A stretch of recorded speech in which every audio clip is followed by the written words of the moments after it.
Meu caro amigo, minha cara amiga, bem-vindo a mais uma aulinha de física, nessa que a gente vai resumir o conteúdo de cinemática, agora falando de gráfico. Vamos classificar os movimentos aqui usando gráfico e entender como a gente tira informação de gráfico e tabela, ok? Preparado? Vamos lá! Ah, mais uma coisa, se você achar que está indo muito rápido, pausa. Se você achar que está indo muito devagar, acelera, vai lá pra frente e bom vídeo, boa aula! Então vamos lá, esse é o gráfico, a gente tem um eixo horizontal e outro vertical. Bem, da matemática a gente chama esse eixo horizontal aí de abscissas e o eixo vertical de ordenada. Bom, é nesse gráfico que a gente plota uma função matemática, né, uma transformação. Aqui na física a gente vai usar para apresentar a função horária da posição. Mais especificamente, a gente vai usar um eixo como sendo o eixo do tempo e o outro como sendo o eixo, por exemplo, da posição. E agora a gente pode descrever no gráfico a posição de um objeto ao longo do tempo. É claro que eu também vou poder usar esse gráfico como velocidade por tempo ou até mesmo aceleração por tempo. Cada um desses vai ter sua própria propriedade e nós vamos falar mais adiante. Então, estamos aqui com o ponto A e temos que chegar ali naquele ponto B. Muito parecido com exemplos que a gente já viu nos dois últimos vídeos. Só que agora a gente vai colocar isso num gráfico. Bem, para chegar de A até B, eu tenho uma trajetória que eu preciso de fazer, de realizar, para conseguir esse deslocamento. A ideia do gráfico é transpor as posições dessa trajetória para o eixo da posição, o eixo que está ali na vertical. Então, um trechozinho, um trecho da trajetória de A até B vai ser ali um trecho da minha reta da posição. E assim por diante, o segundo trecho, o terceiro trecho, até chegar em B. Olha, então eu tenho a posição de A e de B demonstradas no gráfico agora, no eixo da posição. Bom, vou colocar outro eixo aqui, é o eixo do tempo. E nesse eixo que eu vou conseguir descrever o que está acontecendo com o objeto ao longo do tempo. Mas antes, eu vou colocar aqui também umas marcações para a nossa posição, não é? Por exemplo, digamos que a trajetória de A até B seja de 60 metros. Então eu marquei ali como coordenada, começando 0 no A, e cada marcação dessa como sendo 10 metros e ali no B 60 metros.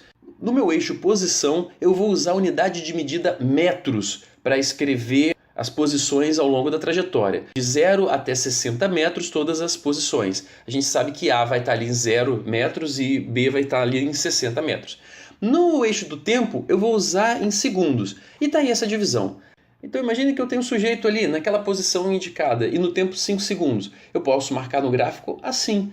Ele está em 5 segundos na posição 20. Bom, se esse cara for para a posição 50 em 30 segundos, é assim que eu vou marcar no gráfico. Em 30 segundos ele está na posição 50. Eu posso fazer essa linha reta que liga os dois pontos do gráfico. Então, de uma maneira mais prática, eu vou transpor valores de uma tabela para um gráfico agora. Então aí a nossa tabela, tempo e posição, ok? Tempo em segundos, posição em metros. E aí o gráfico onde eu vou colocar todos os pontos e traçar e ver que forma vai ter esse movimento. Então, enquanto o tempo vai passando, eu tenho ali as marcações 0, 1, 2, 3, 4, 5, 6. Para cada instante no tempo, eu vou ter associado uma posição do objeto que eu estou estudando. Por exemplo, essas posições que estão aí, ok?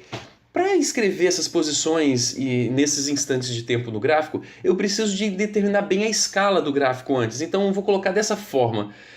Fiz 10 divisões ali no gráfico de posição porque eu sei que a minha posição vai variar de 0 até 10, certo? Então a marcação é assim mesmo, cada marcazinha dessa no eixo da posição equivale a 1 metro. Então ali eu fiz a marcação do 5 e do 10, não preciso de colocar todos os números para não deixar o gráfico muito sujo e assim mesmo a gente consegue trabalhar muito bem com esse gráfico.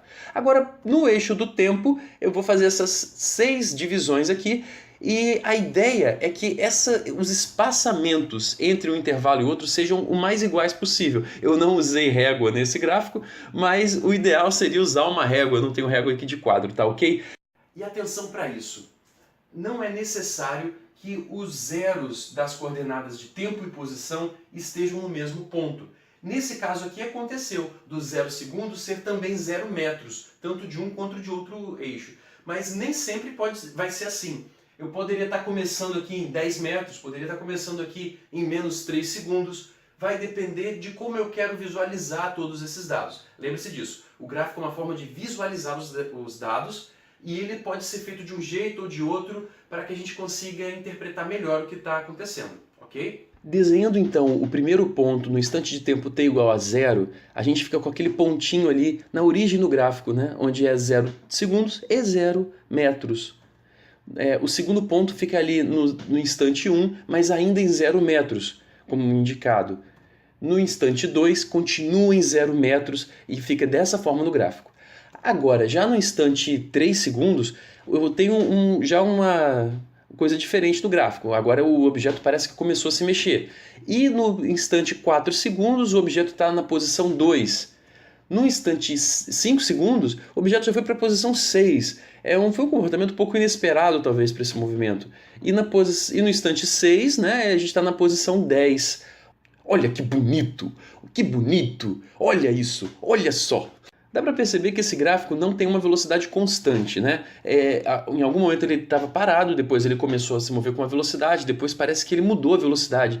Para isso eu quero calcular então a velocidade em cada um desses trechos.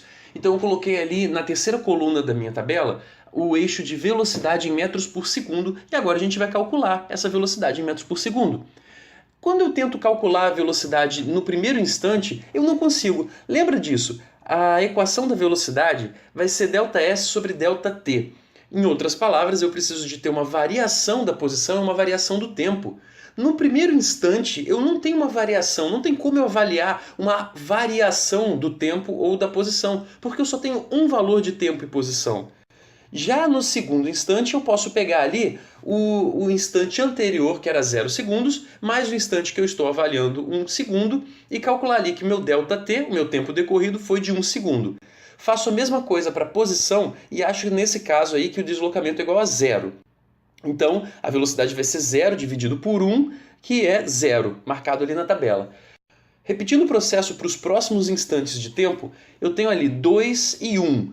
Bom, 2 menos 1 vai dar 1 segundo, que vai ser meu ΔT, o meu tempo decorrido. Analogamente à situação anterior, eu vou ter 0 metros de posição inicial e final, deslocamento de 0 metros, vou aplicar na fórmula da velocidade, que vai dar 0 dividido por 1, 0 metros por segundo, marcado na tabela. Já no instante 3 segundos, eu pego ali 3 menos 2 para fazer o meu tempo decorrido, e aí eu acho ali 1 segundo. O tempo decorrido sempre vai dar 1 segundo, né? Porque a minha tabela está progredindo o tempo de 1 em 1 segundo, mas não é a mesma coisa para a posição. Na posição agora, nesse caso, 1 menos 0, eu tenho 1 metro de deslocamento. Então eu consigo calcular a velocidade, 1 dividido por 1, 1 metro por segundo marcado na tabela. E aí, entendeu o procedimento? Consegue fazer a tabela aqui até o final agora? Dá pause, tenta fazer, depois dá play que eu vou te mostrar a resposta. Tadã! Então, a gente tem 3 velocidades diferentes ao longo do movimento. Temos ali 0 metros por segundo, 1 metro por segundo e 4 metros por segundo, indicados no gráfico em cada instante de tempo. Perceba que quanto maior a velocidade, mais inclinado o gráfico da posição e tempo fica. Se a velocidade fosse mais intensa, ainda mais inclinado seria esse gráfico, ou seja, menos tempo decorrido para que haja um grande deslocamento, ou seja, a taxa de variação da posição é maior para um tempo até mais curto. Entendeu agora como as duas coisas se relacionam? Agora, atenção para esses 3 gráficos. Eu vou ali construir um comportamento da aceleração ao longo do tempo, no primeiro gráfico, e depois vou mostrar para vocês como acontece, como o gráfico da velocidade e da posição se desenvolve baseando na aceleração, ok? E no primeiro momento esse carro está parado, estacionário, e velocidade igual a 0. E a gente está parado também na posição 0, tá bom? Vamos supor que esse carro fique parado por um tempo, então a aceleração vai ser 0 ao longo de um tempo. Depois de um momento esse carro vai começar a entrar em aceleração, e vai entrar de aceleração dessa forma.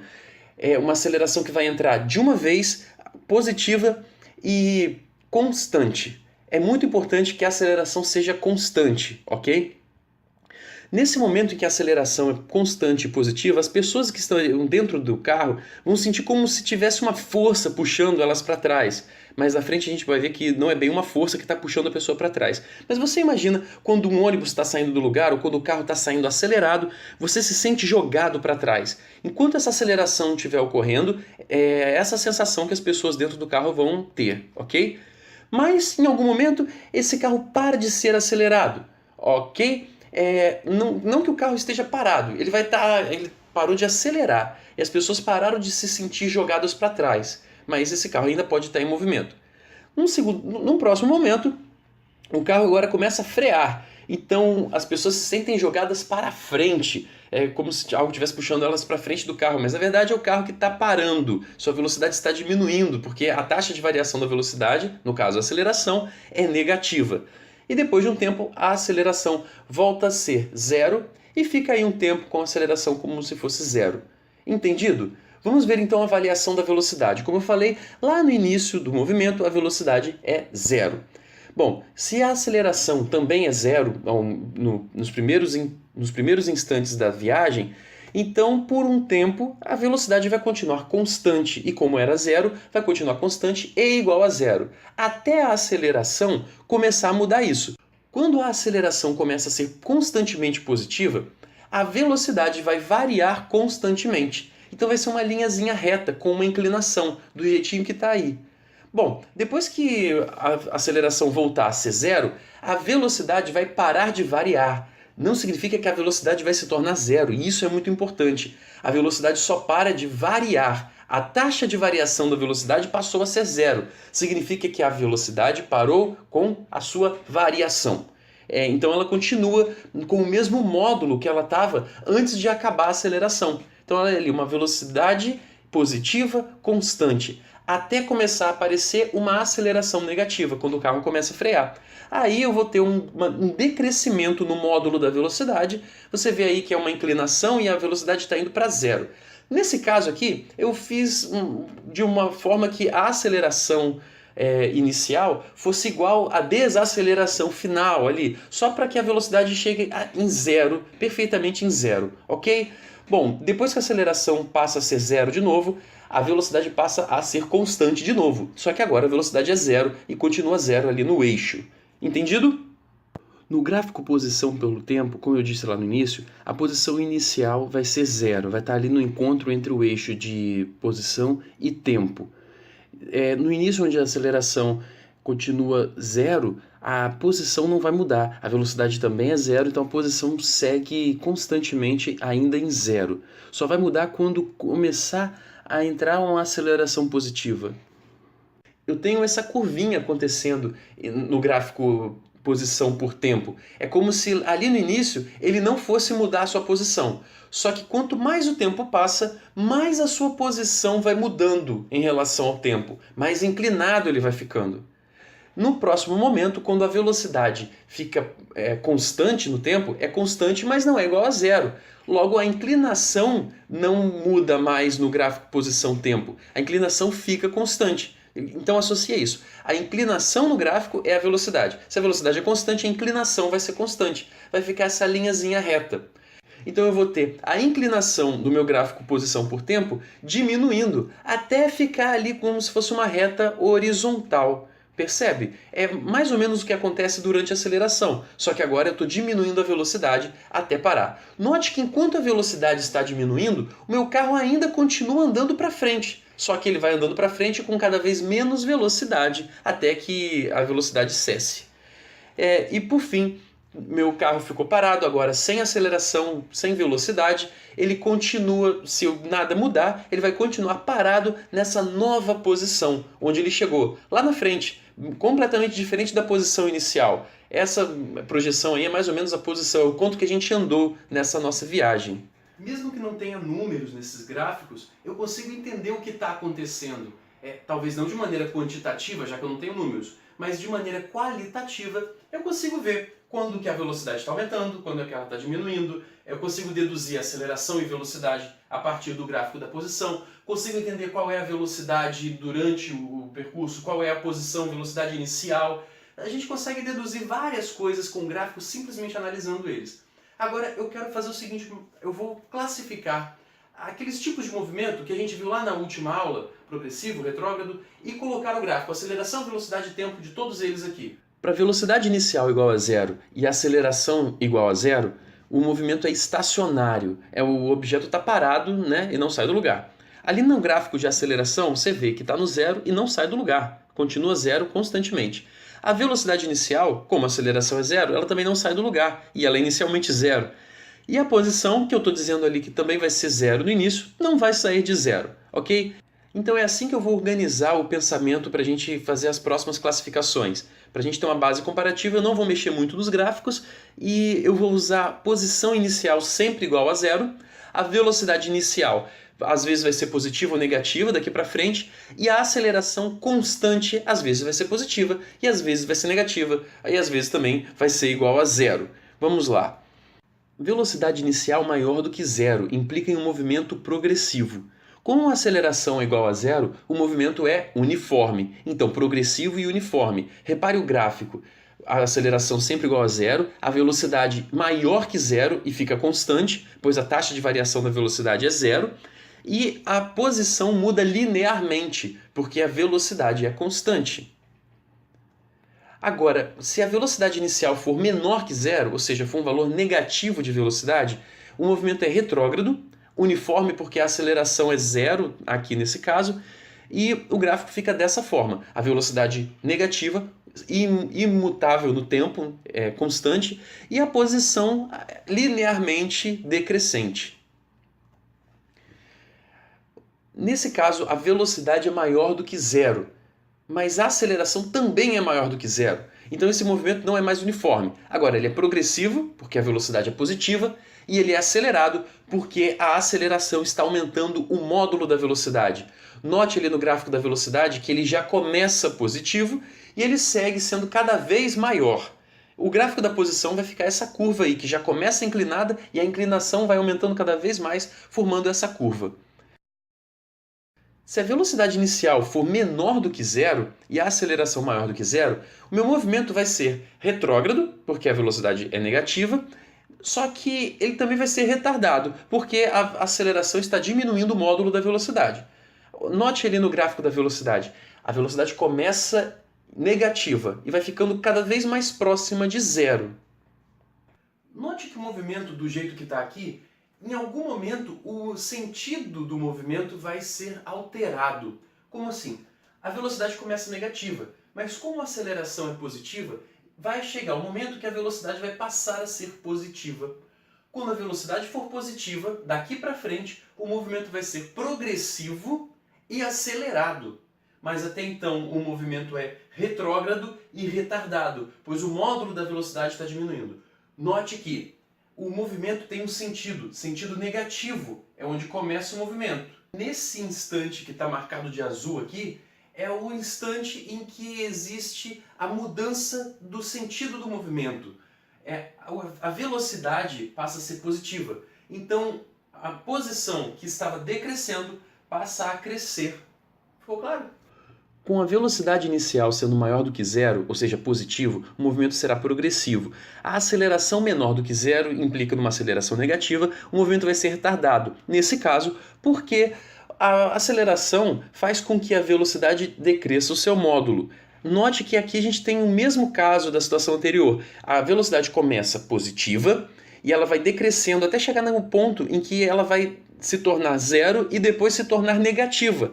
A partir do momento que a velocidade se tornar negativa e a aceleração vai continuar negativa, como o gráfico está mostrando, aí o movimento passa a ser retrógrado e acelerado, porque o módulo da velocidade vai passar a crescer no sentido negativo. Mas, no início desse movimento, a velocidade é positiva, então o movimento é progressivo, só que ela está diminuindo, então ela é um movimento retardado no início desse movimento. Então, nesse caso, que a aceleração é menor do que zero, ou seja, negativa, e a velocidade já começa também negativa, o sentido do movimento é negativo, então é um movimento retrógrado e acelerado. É aceleradamente retrógrado. É retrógrado e está cada vez mais retrógrado. Está muito negativo esse movimento. Meu Deus, como está negativo esse movimento! Então é isso. Se você acha que esse vídeo foi muito corrido e não conseguiu acompanhar de uma vez, assiste de novo. Eu fiz ele com pouco intervalo para você pensar entre uma informação e outra, mas é de propósito para o vídeo ficar mais dinâmico. Agora você tem todo o recurso ali para parar e começar a olhar com mais calma e tudo mais. Ok? Obrigado e deixe aí no comentário alguma coisa que você ainda não entendeu e que a gente pode trabalhar melhor. Até!